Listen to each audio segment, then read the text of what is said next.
हे दोस्तों जब भी हम स्टॉक मार्केट या इन्वेस्टिंग की बात करते हैं तब हमारे मन में कई सारे सवाल आते हैं।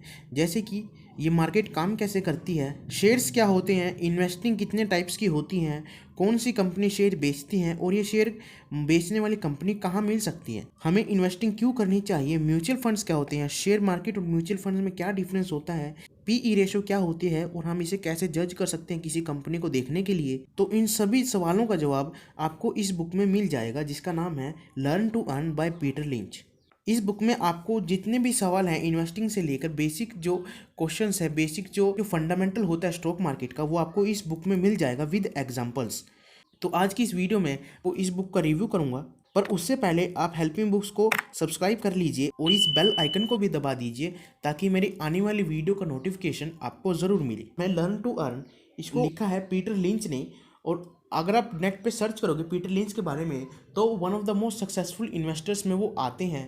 पीटर लिंच दोस्तों म्यूचुअल फंड्स के लिए काम करते थे और उन्होंने 29% का एनुअल रिटर्न ला के दिया है।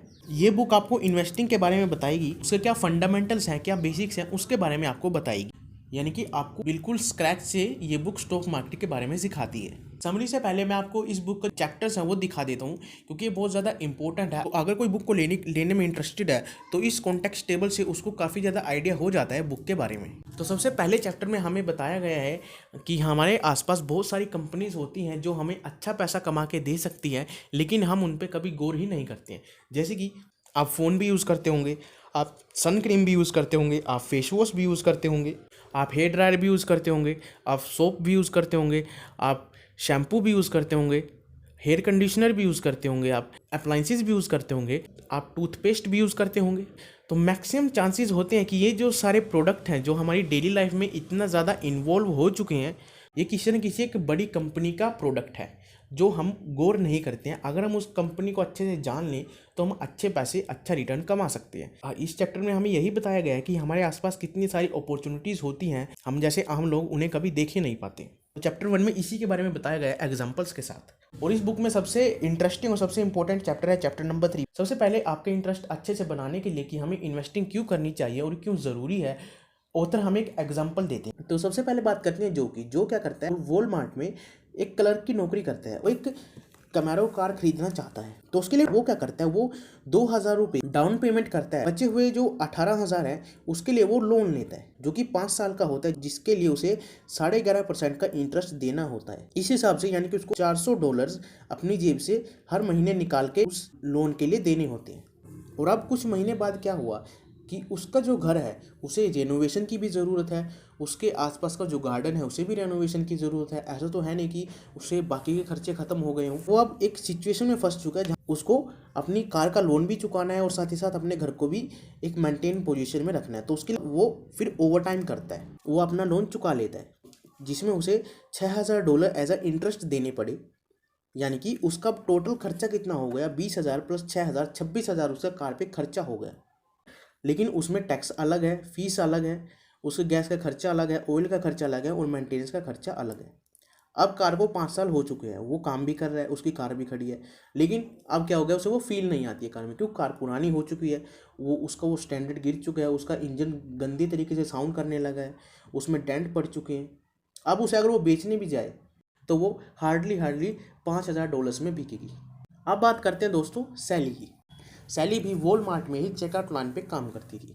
उसे भी कैमरो चाहिए थी, लेकिन उसने अपनी फाइनेंशियल एजुकेशन का यूज़ करके उस 2,000 रुपये की एक पुरानी फोर्ड कार ली, यूज्ड कार ली, सेकेंड हैंड कार ली, क्योंकि उसे ये चीज़ पता थी कि ट्रांसपोर्टेशन इन्वेस्टमेंट नहीं होती है, ट्रांसपोर्टेशन सिर्फ एक मीडियम होता है। तो सैली का सब कुछ अच्छा चल रहा था, जहाँ जो $400 इंटरेस्ट के रूप में दे रहा था वहीं सैली $400 बचा रही थी और उसे म्यूचुअल फंड्स में या अदर स्टॉक इन्वेस्टिंग जो मीडियम्स है उसमें इन्वेस्ट कर रही थी। उसे फिर क्या होता है, $30,000 तक रिटर्न मिलता है।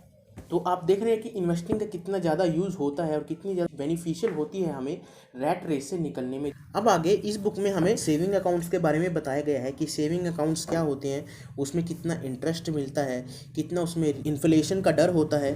उसके बाद हमें बताया गया है कि रियल एस्टेट्स क्या होते हैं, उसमें कैसे इन्वेस्टमेंट करनी चाहिए, बॉन्ड्स क्या होते हैं, इस बुक में हमें बताया गया है कि स्टॉक्स क्या होते हैं, बॉन्ड्स और स्टॉक्स में क्या डिफरेंस होता है, और बॉन्ड्स और स्टॉक के डिफरेंस को ही समझाने के लिए ऑथर ने एक एग्जांपल भी दिया है मैकडोनल्ड्स का। अगर आप बॉन्ड्स को लेते हैं तो उसमें क्या रिस्क होता है, जंक बॉन्ड्स क्या होते हैं, लॉन्ग टर्म इन्वेस्टिंग क्या होती है, हमें जल्दी इन्वेस्ट क्यों करना चाहिए, हम कंपनी को कैसे फाइंड आउट कर सकते हैं, किसी अच्छी कंपनी को कैसे फाइंड आउट कर सकते हैं, उसके 5 तरीके बताए गए हैं। जो हमारे ब्रोकर्स होते हैं उसका क्या रोल होता है, पीई रेशो को कैसे जज कर सकते हैं, कोई कंपनी कैसे अच्छा कर रही है या बुरा कर रही है वो कैसे हम देख सकते हैं। अगर आप म्यूचुअल फंड्स ले रहे हो तो उसमें आपको क्या क्या चीज़ें देखनी चाहिए, क्या क्या चीज़ें आपको याद रखनी चाहिए आपको एक स्कैम से बचने के लिए। मुझे काफ़ी ज़्यादा अच्छी बुक लगी बेसिक्स के लिए। अगर कोई भी पर्सन स्टॉक मार्केट सीखना चाहता है तो उसके लिए मस्ट बुक है ये वाली, लर्न टू अर्न। इसमें बताया गया है कि यंग कंपनीज क्या होती हैं, उनमें कैसा रिटर्न आपको मिलता है, उनको एक्सेप्ट करना चाहिए, डिनाई करना चाहिए। मिडिल एज कंपनीज क्या होती है, उनमें रिस्क कितना होता है, उनमें रिटर्न कितना होता है। ओल्ड एज कंपनी क्या होती है, कितनी स्टेबल होती है, कितनी अनस्टेबल होती है, उनमें डिविडेंड कितना मिलता है। ये सब चीज़ें दोस्तों आपको इस बुक में बताई गई हैं। अगर आप एक बिगिनर हो, आप स्टॉक मार्केट को जानना चाहते हो, सीखना चाहते हो, तो ये बुक आपको ज़रूर पढ़नी चाहिए। इस बुक का लिंक मैं आपको डिस्क्रिप्शन में दे दूंगा, आप वहां से जाके चेकआउट कर सकते हो। तो होप सो दोस्तों आपको वीडियो अच्छी लगी होगी। अगर मेरा रिव्यू करने का तरीका आपको अच्छा लगा है तो प्लीज़ वीडियो को लाइक ज़रूर कीजिएगा। चैनल को अगर आपने अभी तक सब्सक्राइब नहीं किया है प्लीज़ चैनल को सब्सक्राइब कर दीजिएगा। And thanks for watching.